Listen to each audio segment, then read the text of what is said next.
pusing aku. Ora slendro ora pelok ora ono sing pas cangkeme. Ya ora apa-apa. Sekarang ya wis kulino to, Gong. Heeh. Aku kan nek nyanyikan lagu pop. Dadi pop ki kaya pop es ngono kan lho. Tegese lagu-lagu Bohemian Rhapsody ngono kae. Wah. Lagu apa kuwi, Gong? Mbuh. Aku ya ora paham. Sing penting nyanyi. Heeh. Saiki menangani pamundutan sik dhisik, Gong. Ah, ayo sak lagu ki ya apa sik ngono ora langsung apa ya kutut manggung sik ya ora masalah to. Heeh. Engko angler, Gong. Ora masalah. Ora maksude ora angler ngono lho. Heeh. Ya sak kutut manggung ya. Wis jam 2 lho iki. Ora apa-apa, santai wae to. Apa nganu jujak reruk? Apa? Jujak reruk. Jujak reruk ki kae lho. Rujak jeruk. Oh, kuwe heeh. Slendro ki. Pelok wae, Ding. Slendro, Ding. Senengane nggo dolanan. Ayo ben rada gayang sithik lah. Minit.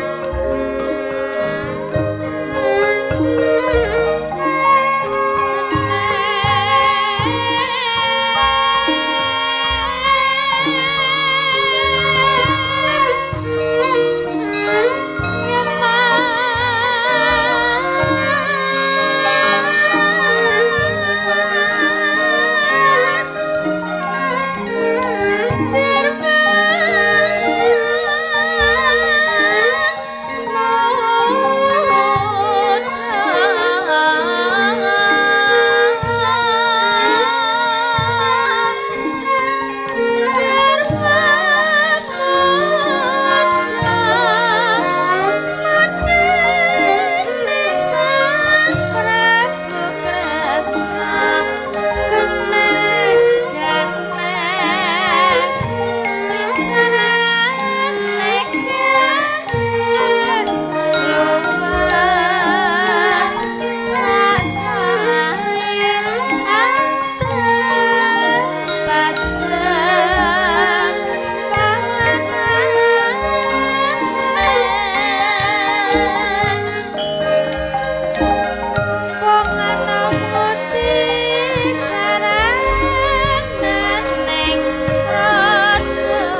Gara-gara Kang Gareng. Gara-gara terus. gara-gara Kang gara-gara. Apa tuh pertandane gara-gara? Heeh. Senengane iki. Soan ana dusun padukuan ya kuwi padukuan ing padukuan 13 Malangan Sri Gading. Heeh. Acarane apa Gang acarane? Acarane ya kuwi wayangan. Iya bener wayangan. Merti dusun utawa bersih dusun. Ya heeh. Wis pokoke mau wis kabeh dikandhaki ning ngarep ning nggon limbukan. Heeh mau wis komplit banget. Iki ya catetan saka bapak-bapak panitia dadi wis komplit. Heeh. Wis ora ana sing keri, ora ana. Saiki kare seneng-senenge mergo iki wektune ya wis ngoyak banget. Kira-kira wektune mlaku 180 km per jam. Dadi banter banget, heeh. Saiki karo nilai pamundutan mbok menawa isih ana sing ngirim saka HP Gong. Heeh, tak tilekane. Kadang ya HP ku anyar dadi lek ku mencet ya rada angel iki. Heeh. Wah, iki wis ana kang ning ati diseragenke sing nyekar Mbak Ika. Taliase tak transfer rekening Mas Gunawan 500 le. Oh nggih. Saking Pak Diputra Negari Gino Baladewa. Nggih. Terus lho iki sapa iki mbek aku iki? Oh wis ding. Terus sing karo nyidam sarine mau, heeh. Ayo sing di apa jenenge? Wis sandang menggok pelok iki. Ya. Antang-antang menggok pelok e. Heeh. Di anu sesuk gawe gender minir. Dadi nek apa jenenge odo-odo njuk njalukmu minir terus. Heeh, dadi inovasi baru lah minimal lah. Karo gawe sesuk demunge gawe telu sing siji minir ngono kuwi. Pokoke sakarepe dhewe kah. Aku ya wis pusing aku. Ora slendro ora pelok ora ono sing pas cangkeme. Ya ora apa-apa. Sekarang ya wis kulino to, Gong. Heeh. Aku kan nek nyanyikan lagu pop. Dadi pop ki kaya pop es ngono kan lho. Tegese lagu-lagu Bohemian Rhapsody ngono kae. Wah. Lagu apa kuwi, Gong? Mbuh. Aku ya ora paham. Sing penting nyanyi. Heeh. Saiki minangkani pamundutan sik dhisik, Gong. Ayo sak lagu ki ya apa sik ngono ora langsung apa ya kutut manggung sik ya ora masalah to. Heeh. Nggo angler, Gong. Ora masalah. Ora maksude ora angler ngono lho. Heeh. Ya sak kutut manggung ya. Wis jam 2 lho iki. Ora apa-apa, santai wae to. Apa nganu jujak reruk? Apa? Jujak reruk. Jujak reruk ki kae lho. Rujak jeruk. Oh, kuwi heeh. Slendro ki. Pelok wae, Ding. Slendro, Ding. Senengane nggo dolanan. Ayo ben rada gayang sithik lah. Minir. Aku arep ketrucut muni minir, Mbah, ngono ae. Ayo Mbah Bungke. Cocok ae. Sidane apa slendro wis slendro kutut manggung sik. Sak kututan sak manggungan lah. Men seger sik, men fit awake. Heeh. Kutut manggung kuwi tetep Mbak Ayu ya. Heeh. Wah, dikeploki saiki. Wong umurgane kae iki wis kan was-was. Was-was nek mengko arep turun jaba. Heeh, ndak ngut kancinge. Jaba lu ngotenan aku. Nek turun jaba ki sok nekat lho, Gong. Nekat kuwi ya. Etok-etoke turun jaba, mengko golek guling, krukupi kemul po sarung ngono kae, wonge lunga. Mbung idul, mbung ngalor. Pongulon. Nyang serandaan. Ngopo kuwi truk nang kono? Mbah aku ora ngerti kok. Aku ya mung nyalurke omongan. Saka sapa? Saka Mas Janu. Nek Mas Janu kuwi jane rasa digugu kok. Nek rasa digugu kowe engko ora lucu. Oh iya. Iki wae aku ora ono masukan ora lucu lho, Gong. Gong, Truk. Oh, ora apa-apa. Sak kututan. Sak apa jenenge Kutut Manggung. Oh, ding aku saiki ngingu kewan lho, Truk lho. Kewan apa? Ngingu guwek aku saiki. Ngingu guwek. Heeh. Nek kutuku ning pasti. Pira? 30.000. Tak tukokke jangkrik 10.000 to. Tak tutupi apa akuarium kae tak tutupi kertas. Kae kancaku kae boyone kae nguripke kipas banter banget. Tak tinggal turu dikuyuk jangkrik aku, Truk. Biar jiret tok. Jangkrik iki iso liwat nggon tangan, nggon weteng, nggon rai barang liwate. Terus kasurku tak biak ngono kuwi jangkrike do petrut. Ra gelem ngresiki wonge. Ha ya wis kaya ngono kuwi sesuk blend wae, Kang. Kejem lho aja mesakake kowe. Kowe sesuk ki tanggo jaga-jaga tanggo tambul. Ha ya wis gek nganu, apa jenenge? Kutut Manggung. Heeh, Kutut Manggung. Iki aku karo blangkonku ki anyar lho, Truk. Rong dina iki tanggo nganyari lho iki, Truk. Sesuk terus tak dol. Nek ra tak dol. Aja ora ngono kuwi. Iki kowe rung nglunasi to, Gong? Urung. Lah lek ku gawe pas ra duwe-duwe to. Wis bisa nggih Mas nganu sareng kalian sik setunggale. Sekalian bijang kula lunasi ngono. Nggih Mas, mboten napa-napa. Jebul dibanjeli karo kancaku. Wong apik antenan kok. Lah kae watu-watu kae. Wah, karo wingi pas awake dhewe sowan mrene iki terus saka bapak-bapak panitia ki ana sing request ana sing nyuwun nek kancaku ki sing kuwi diunggahke jenenge Mas Reza kuwi kudu munggah wingi wis saka bapak-bapak panitia ana sing nyuwun dadi kudu dipinangkani wis Kutut Manggunge mengko sik aku tak jagongan karo kancaku lha Kutut Manggung mengko 3:04 diunggahke disepoti sak-sake kae apa-apa doyan kok apa-apa mlebu kae sapa-sapa doyan kok kae kok. Kae jajaran to karo wong lanang kae bahaya lho kae jancane kae. Ayo Mas, Mas Reza munggah Mas disepoti kanca turuk.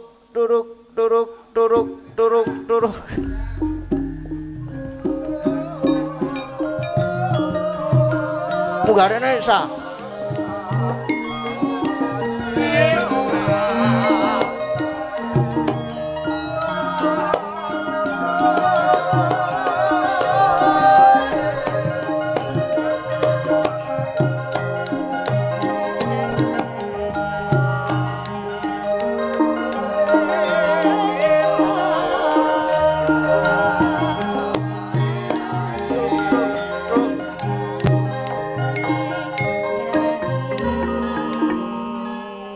Perbawane iki. Ayo. Gondo batin. Ya ora ngono kuwi. Ayo ora. Minangkane pamun ta salajengipun nggih menika. Kangen ing ati. Apa nganu sik ndam sari sik? Kangen ing ati sik wae. Ingkang keparing nyekare nggih menika Mbak Agnesia Nandasari Nuring Tias. Oh, to. Sik nyedam sari iki, oh iya Ding, kualik aku. Berarti Mbak Ika Suhesti. Nanti senengane kualik aku. Soale sok mulak-malik. Mbak Ika. Nggih sugeng dalu Mbak Ika. Sugeng enjing. Sugeng enjing. Nggih, pripun kabare? Lho takon meneh. Dereng ngantuk? Ngantuk. Ngantuk apa? Nggih. Ngopi apa?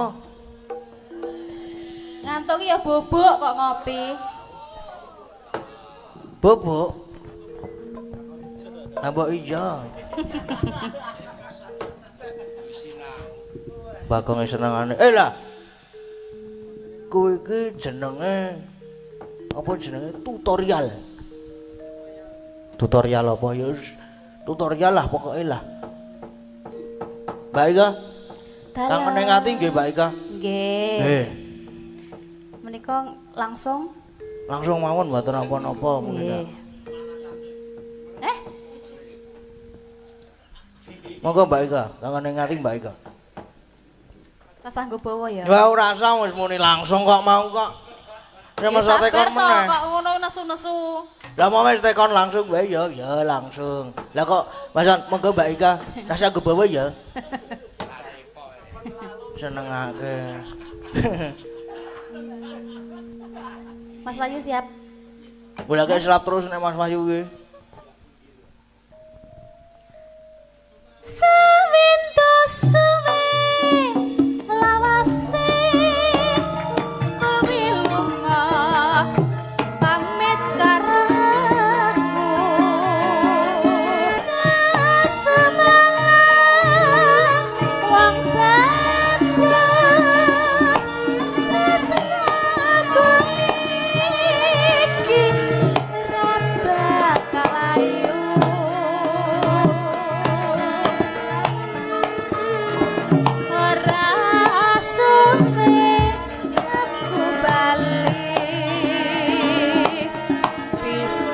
Sumanding kono ing sisihmu.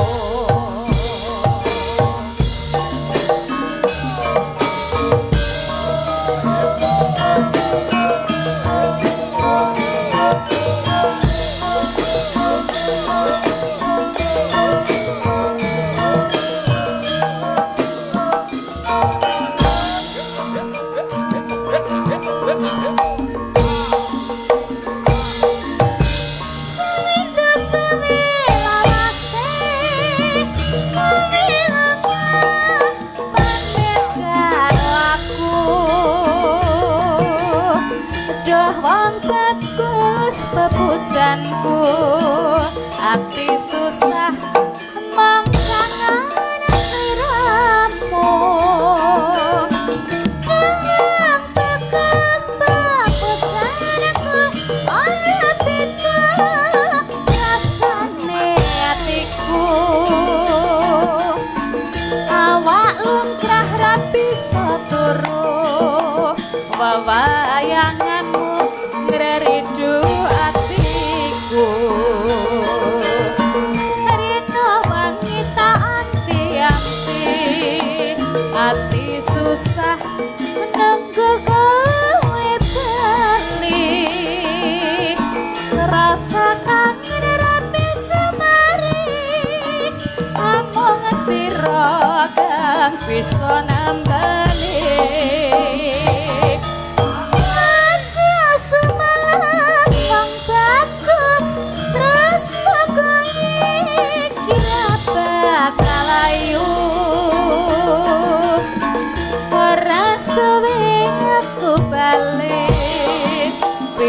sumanding ana ing sisihmu.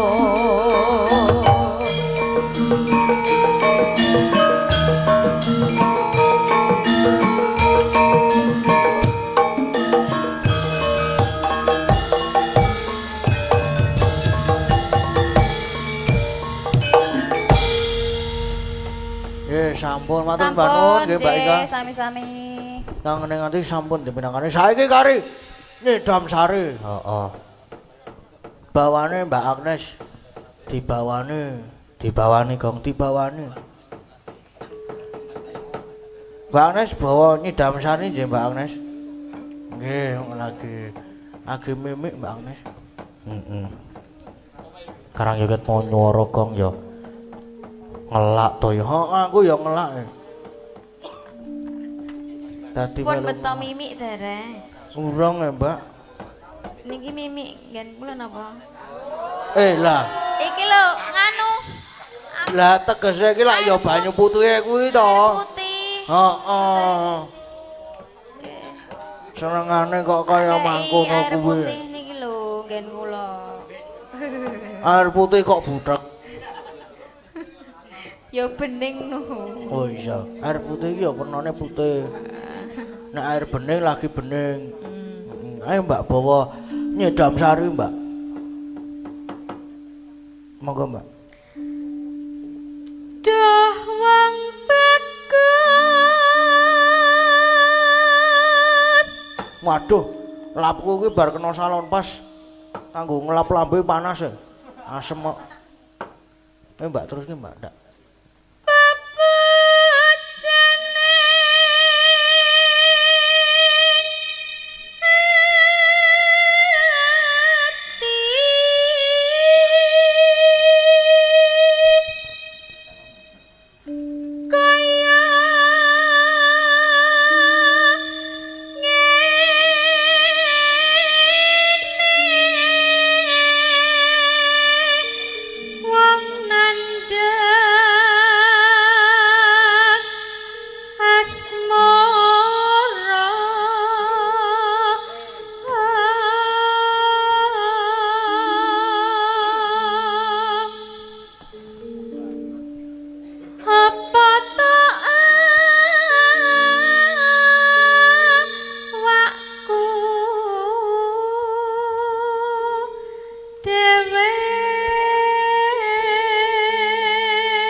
Besok kapan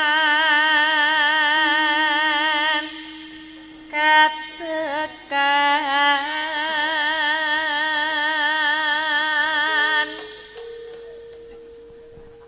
jejer lan wong bagus.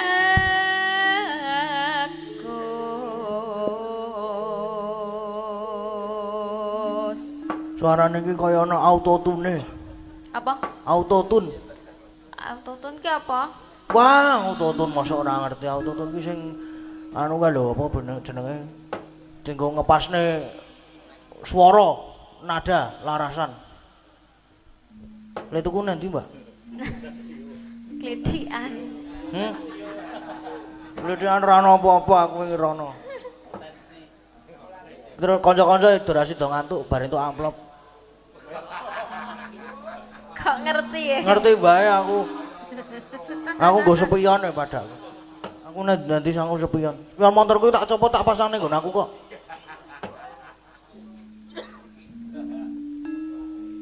Umpamakna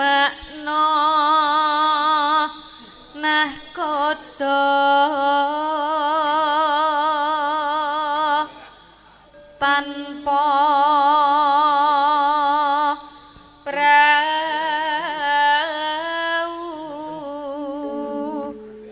sasatdara den pepatri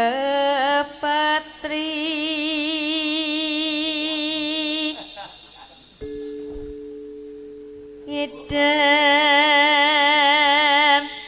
sari as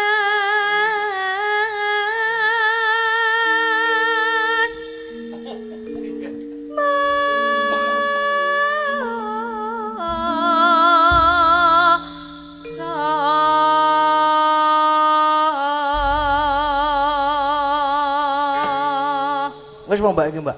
Mbak pisan meneh. Apa nih? Lha bapak aku udah siap nyanyi. Monggo Mas Gading.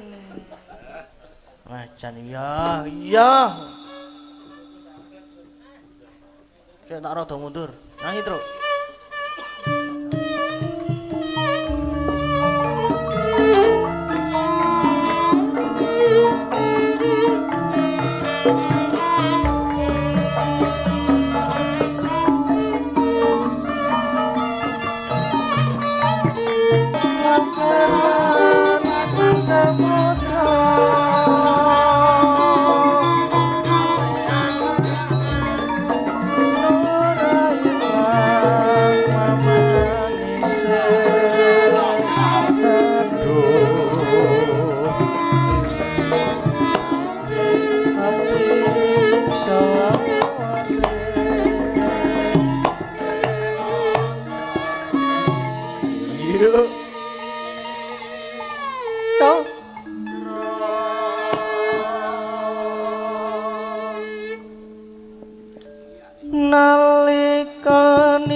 hatiku.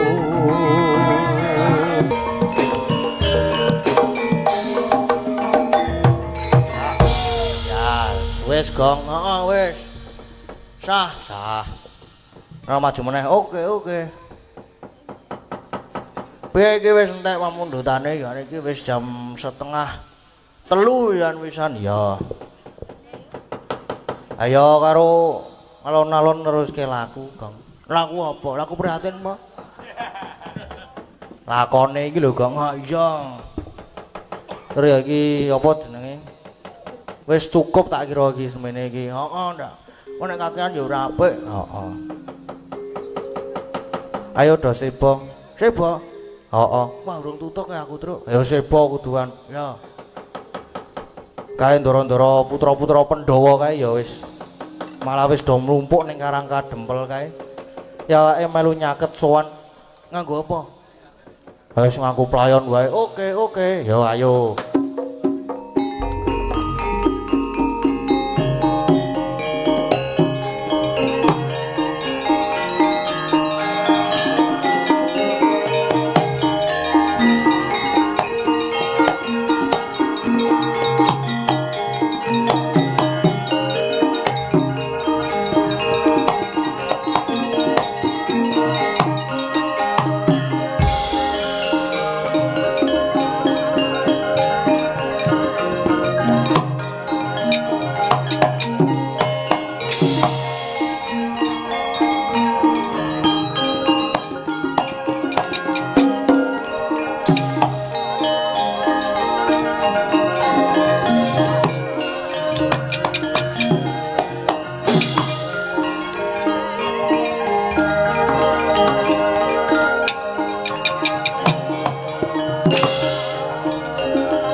Gus Ndara Antasena Ndara Gatotkaca Ndara Antarja.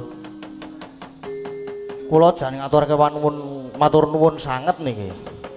Dene ndika sedaya kersa rawuh wonten Karang Kadempel sajake badhe paring pambiyantu nggih. Ha, Petruk.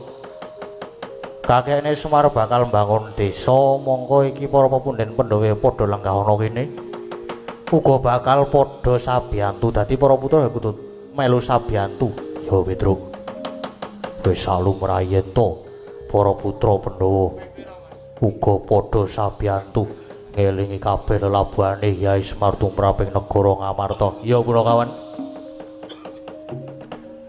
Aja sumelang kabeh para putra mesti melu ngenteng-entengi bot kerepotane Hyai Semar. Waduh matur sembah nuwun sanget. Lajeng kersanipun pripun? Petruk, ya mung ngene. Gegayuhan utama iki wis tak mestine ana pacobane. Mula aku sasedulur mapan ana kene iki sing baku njaga keslametane Kyai Semar lan kahanan Karang Kadempel. Neng, kowe kabeh ya sing kudu prayitna ati-ati merga saka pandukaku iki mengko bakal ana wewujudan sing ora kasat mata. Lho. ana barang sing ora kasat mata niku pripun Den? Ya mengkono. Mula Kakang Gatot Kakang Antarja iki ya sing do praetna waspada tenan lho. Merga iki pancen arep ana laku dom sumuruping banyu kang sumedya mlebutek banyu bening klebu Gareng Petruk Bagong iki ya sing do praetna tenan nggih Gus. Gong, hati-hati lho Gong. Heeh. Nyambut gawe ning aja nganti ngalamun. Aja nganti suwung jagatmu iki sak pokoke aku ora tau ngalamun kok. Sorote pandam sumula amadangi pasarean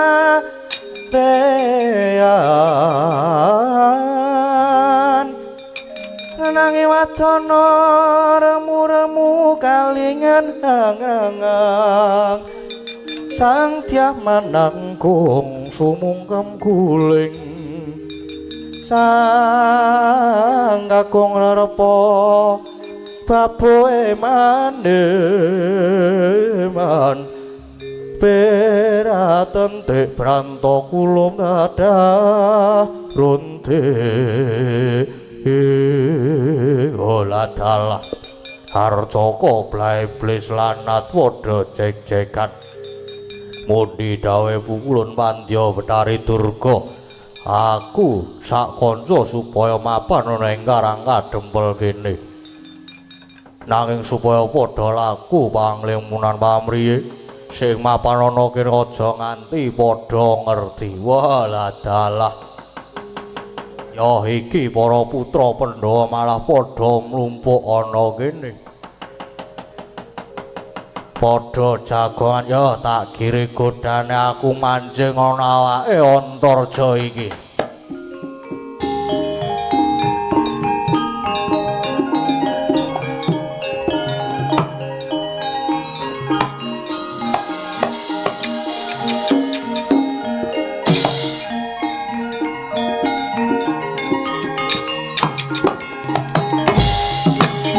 loh kowe lah kayak ngomong kae waduh pripun iki Den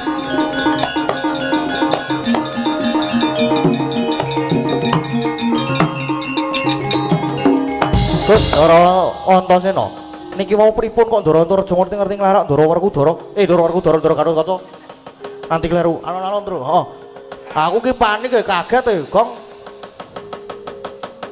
gek nika sajake dijempalani terus lah aku morak ya wis kandha heeh sing dong ati-ati tenan ora kena do ngalamun lah Kakang Antarja kae mbok menawa moki terus ngalamun sajake padu karo sing wedok seneng omahe terus njuk ngalamun kakean pikiran terus kesurupan barang sing ora ketok njur ngerti-ngerti ngajar karo Kakang Gatot wah Gong hati-hati lho Gong heeh aku ngati-ati nek aku ki lah terus niki pripun niki Den ayo wis kae ditututi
Gatotkaca sejatine aku sengit karo kowe wis kawit biyen merga padha-padha ana Werkudara nanging kowe sing ditresnani kudune sing ditresnani ki Antarja merga aku ki anak mbarep mula aku sengit tenan karo kowe pantes ya mung kudu tak ajar kaya ngene iki ayo nek pancen kowe digdaya tangiya Gatotkaca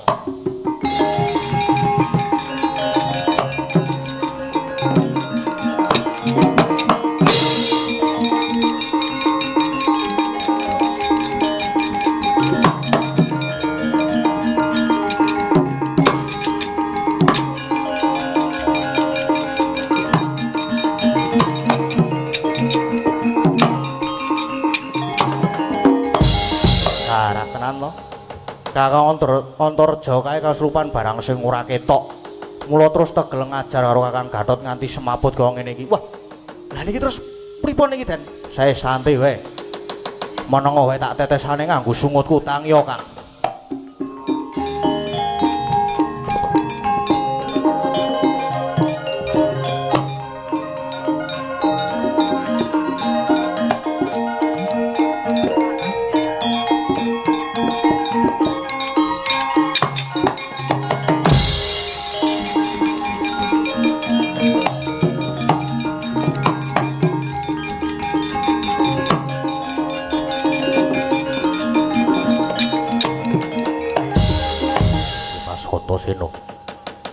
Pun Kakang iki mau kena ngopo ngerti-ngerti kok diajar karo Kakang Antareja. Ayo merga Kakang Antareja iki mau kelebon barang sing ora ketok, mula banjur tega njembalani Kakang Gatot. Wis saiki ngene, Kakang Gatot kuwi duwe daya piandel ya kuwi suket Kalanjana Siti. Wateken niku. Kuwi wateken. Ben sawara sing ngeslupi Kakang Antareja kae wis engko nek weruh Kakang Antareja kae genti ajaran wae ya Dimas mati dening aku kowe.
Antareja to ajar nganti aku bisa metu saka awake Antareja.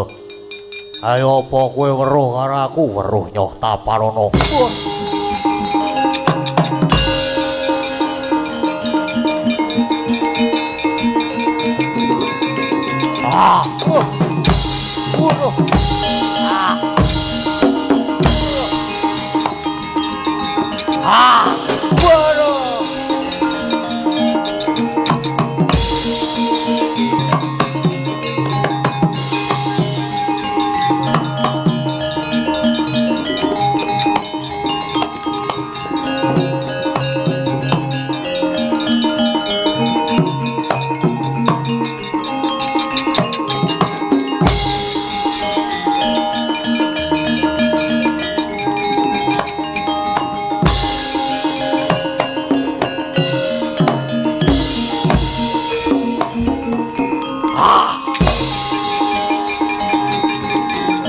Wah, aku kira iso weruh kowe.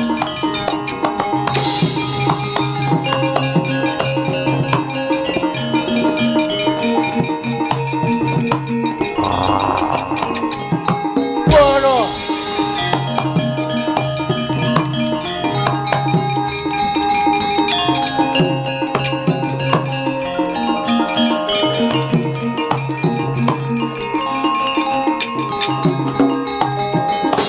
Wis, Truk. Saka wengiraku iki buta-buta kae mesti do mlayu. Wedi karo awake dhewe ning awake dhewe tetep kudu waspada. Tetep kudu hati-hati wis.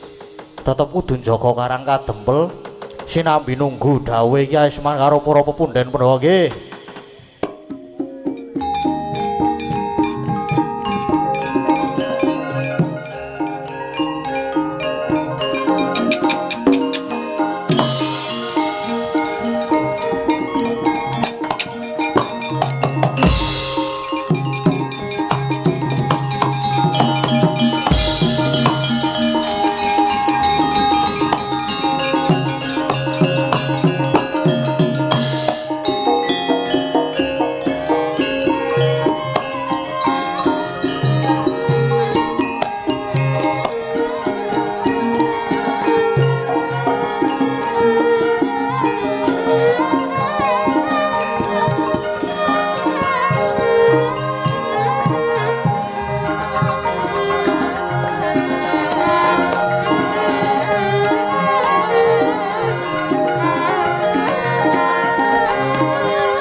rahina sumubang iwang haruna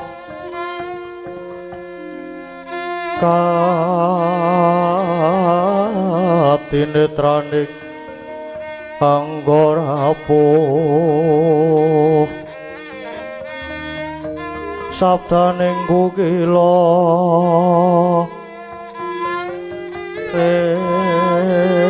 engganekara saketer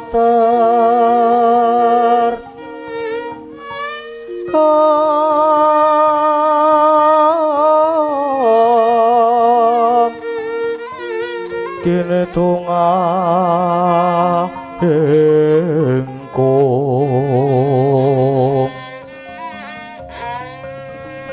ler sing bene wanca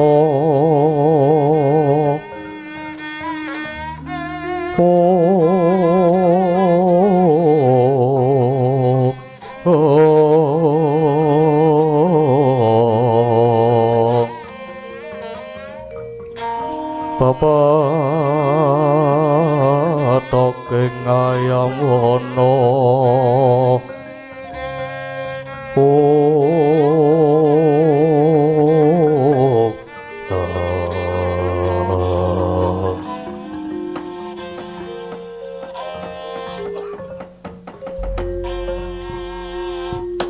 Ilahing Semar ulun pasang pambagya padha kanthi raharja inggih pangestunipun ulun padha nang wilujeng sowan kula babekti kula kunjuk pukulun ya ulun tampa karya bombong ing tas ulun banjur apa karyanira marak ana ngabiyantara ulun kekilapanipun menapa temtu paduka pukulun sampun prisa dhateng mubah musik legetaning manah kula adile pitakon kuwi mung diwangsuli mula nganggo sajarwa dhisik nggih kula tak matur pukulun kula niku ditangisi momongan kula para Pandhawa bilih Bathari Sri Dewaning Boga niku murca mongko kula ngertos yen Bathari Sri niku pancen paduka timbali dipun kersakaken sawetawis mapan wonten Ngundarandir Bawana mriki.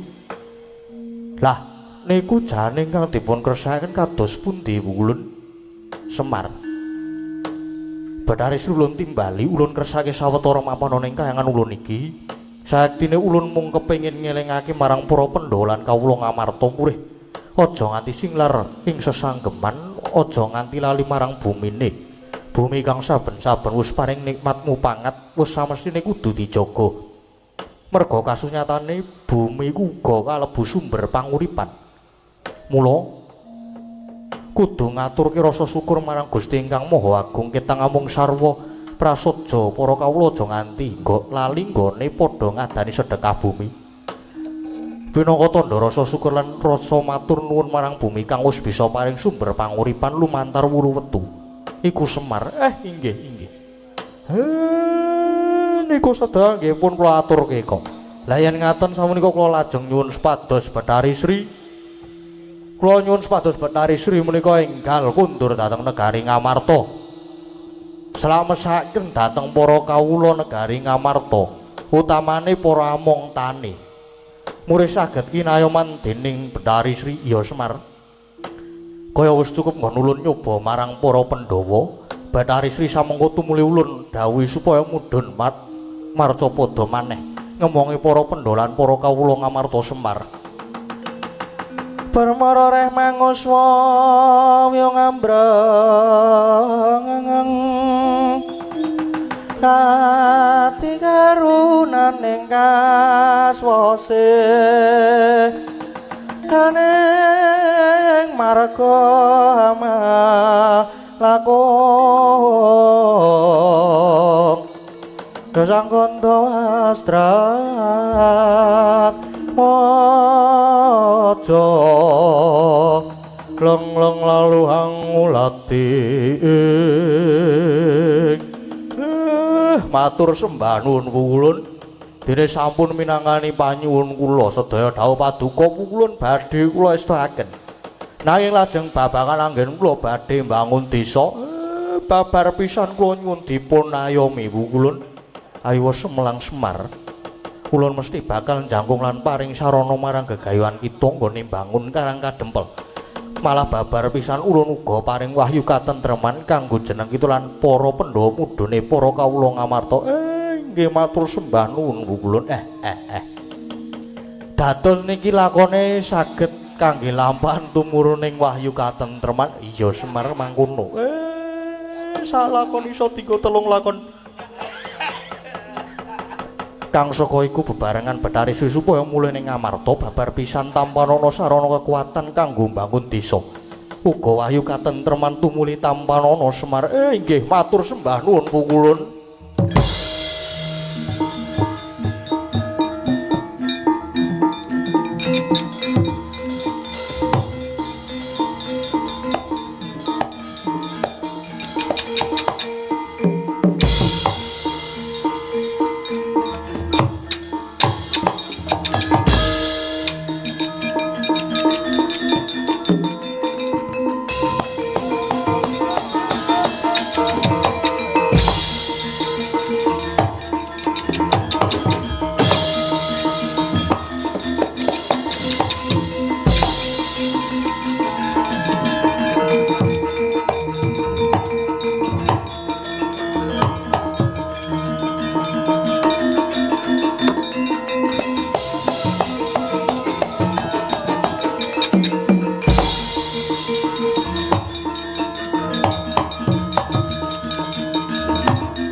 Sakundurmu saka kayangan katone iki pukulan Bathari Sri uga wis kundur ning negara Ngamarta. Nggih sampun. Sampun Sri pun mulih. Pun mulih teng negara Ngamarta. Aduh Kakang Semar. Matur nuwun banget ya Kakang Semar. Nggih. Malah kejawa kula diparingi sarana kangge bangun desa, ning ugi malah diparingi wahyu katentreman. Ning ampun kaget.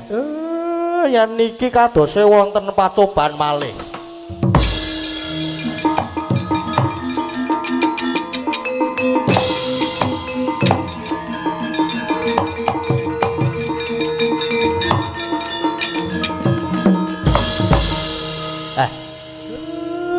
Iki Petruk mlayu-mlayu ki ana ngapa kena ngapa. Matur-matur ngersane Bapak. Saha ndara-ndara kula. Ndara bayi ndara. Salebetipun panjenengan sami rembagan jawi geger tenan niki amargi Karang Kadempel kedatengan sapa jenenge? Sapa jenenge? Waduh. Kedatengan bungke. Monggo kowe ora digenderi meneh. Monggo kowe kuwalat. Aku ki lali je, Pak. Kedatengan sapa jenenge? Bathara Kala. Para putra-putra ki mboten wonten ingkang wani methuke. Lah kok ana-ana wae Bathara Kala rene iki ngopo? Sumbar sing disumbari ndara-ndara kula Pandhawa. Yen Pandhawa badhe dipun mangsa krana niku jare dadi Sukerta. Tak jakae.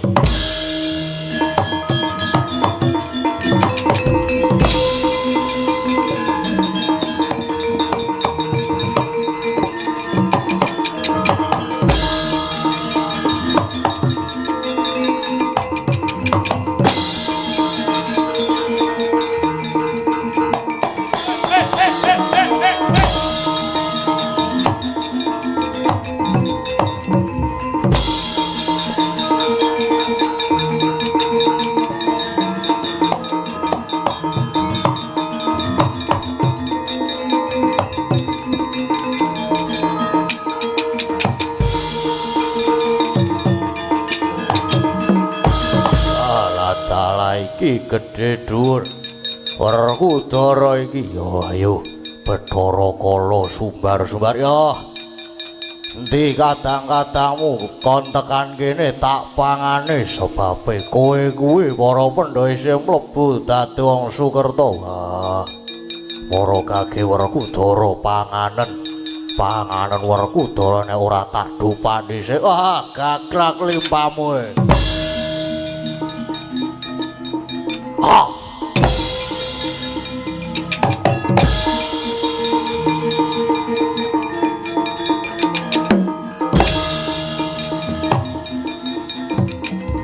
Waduh. Oh, ya.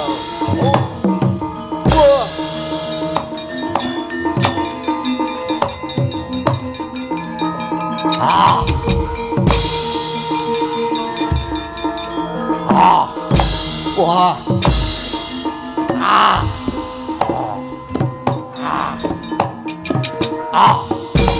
Wah.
Iki pembayune para Pandhawa Prabu Puntadewa. Punta dulur-dulurmu adi-adimu wis tak pangan manjing ana adukku.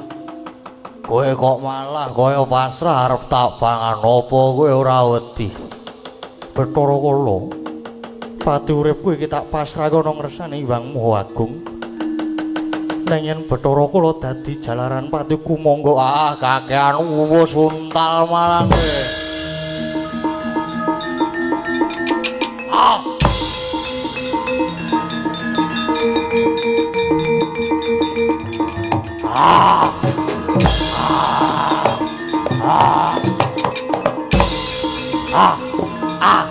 Waduh.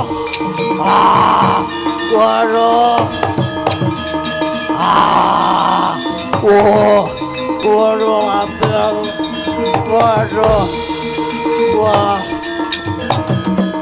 Waduh ati Werkudara Janaka kembar. Tak pangan kaya gampang wae manjing ana wadukku. Neng bareng Puntadewa tak pangan mung mandheg ana telak. Kok malah kelegen aku iki waduh. tak ulu ya ora iso. Tak lepeh wis kulino. Aduh ora iso yan. Aduh piye iki lara kabeh awakku. Aduh mati aku.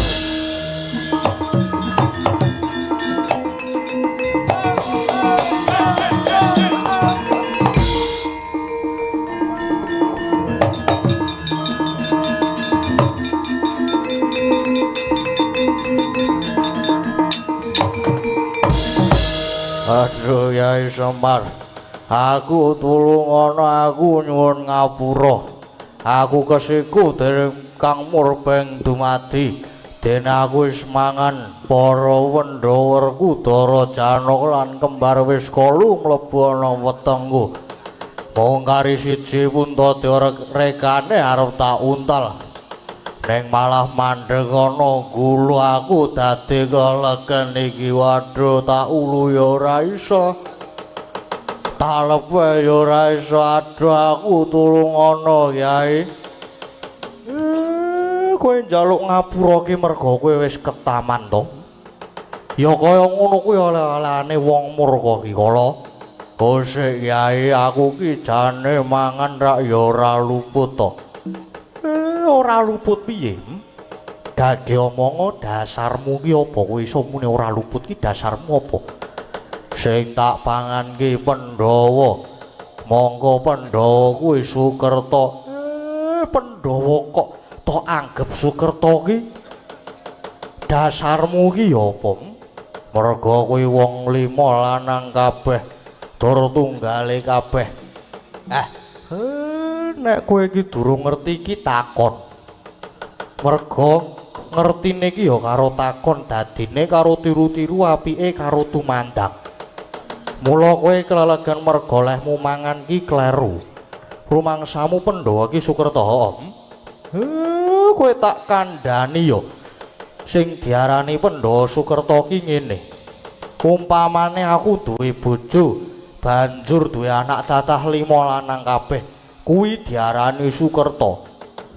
Lah yen Pandhawa Puntawerku Dara Janaka kembar kae dudu Sukerta. Merga kae mbokne ki loro. Goblokmu ki ngethek. Puntadewa Werkudara Janaka ki anake Kunthi. Nek nang kula Sedewa ki anake Madrim. Kok terus tok arane Pandhawa 5 Sukerta ki? Jane utekmu ning dengkul ye. Mula kowe nganti kelelegan ki merga kowe ki ngawur. Ngerti nek ri kok mbok untal. Lah iya lara. Aduh mati aku.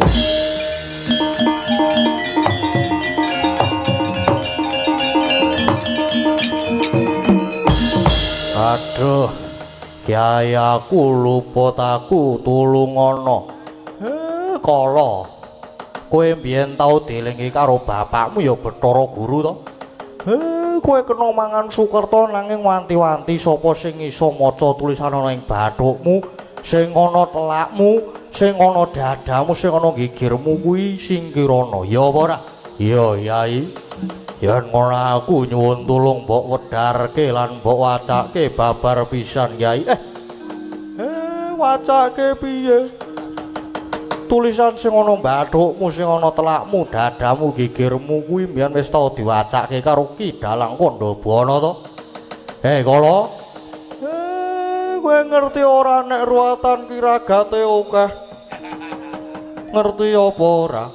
Merga ruwatan ki ya sajene akeh tenan. Waduh. Lah terus lehku kelegen iki kepiye? Lan Pandhawa pisane metu saka wadukku piye Kyai? Wis kowe cukup tak wacake caraka balik wae.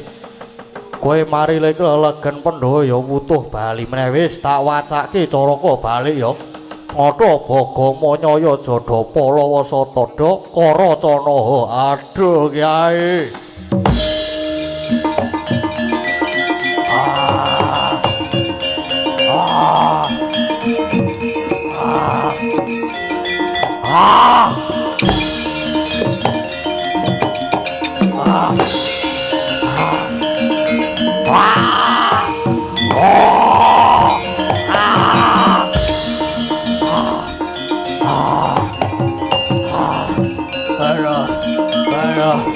Ah.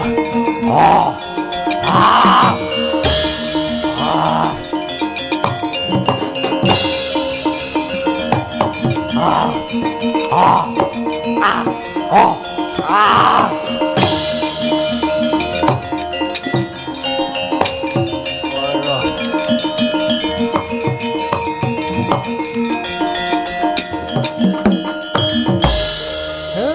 Piye rasamu saiki? Bareng pendho wis mbok lepeh kepiye saiki? Ya kepenak rasane. Aduh Kyai aku wis kapok tenan. Ora arep mangan Pandhawa sepisan maneh. Aku nyuwun ngapura ya Kyai. Wis aku tak bali ya Kyai ya. Wis kono bali janji baleni meneh aja takon dosa.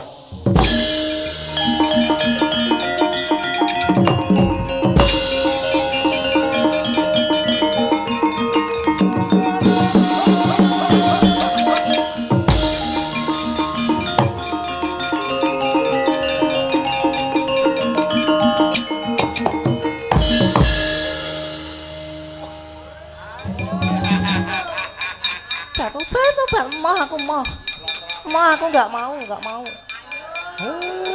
Durga. Tenan apa ora?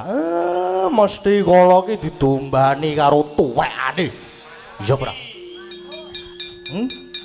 Durga karone iki. Kowe iki ya ngopo saben-saben aku duwe gegayuhan kok mesti tok ganggu? Meri kowe, srik karo aku.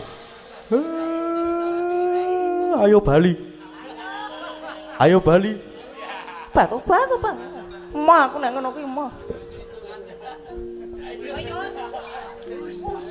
Batu, Pak. Ma aku mau lho aku. Batu, Pak. Ma Kakang semua. Kowe gaweane senengane iki ganggu. Ganggu leku duwe gawe. Senengane. Kowe gelem bali apa ora? Ayo bali, timbangane tak. Batu, mau jijik aku jijik. Wedi barengmu tak. Batu, kurang ajar kabeh.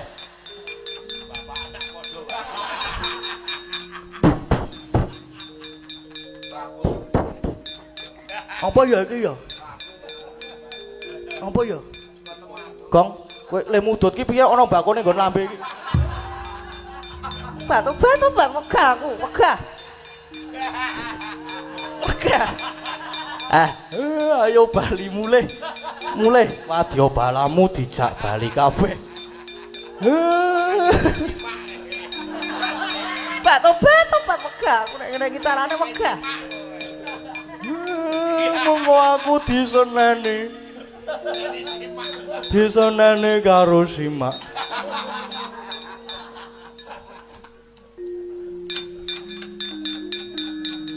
Aku nek kae wong nyegat meneh.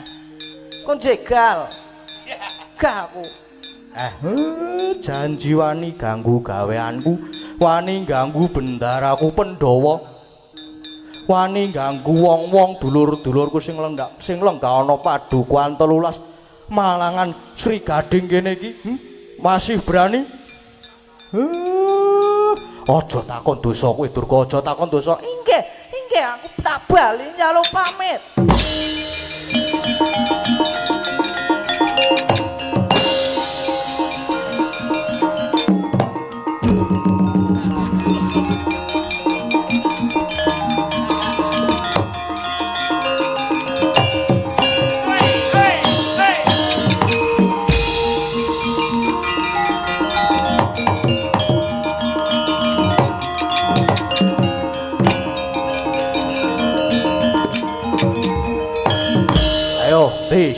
Ki Semar ning kene.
Udara. Bagong. Bagong arep ndi ben ora tancep kayon. Sesuwe wektune iki. Bali rene digawa mulih rene.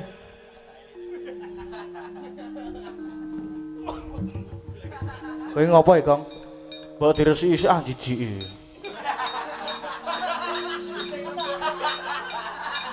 Kang, Kang aku. Wah, wegah aku, Gong. Iki lho, ayo to, nyo. Wah, Gong. Tak pacul lho kowe. Tak pacul perkara lho iki. Oh, perkara aku bojoku ndak. Gong. Gong, aku, Gong. Ora guyon sik tak raup. Oh, sik.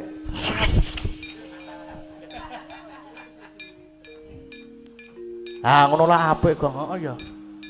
Wis meneng wae kowe. Oke, tak meneng aku. Hau. Punten. Niki lampane pun paripurna. Sing disuwun saged ambabar kanugrahan agung utaminipun dhateng warga ing padukuhan 13 Malangan Sri Gading kene mriki mugi tansah jinangkung binerkahan Gusti tansah pinaringan kabagas warasan lumintu rezekinipun rahayu Dara.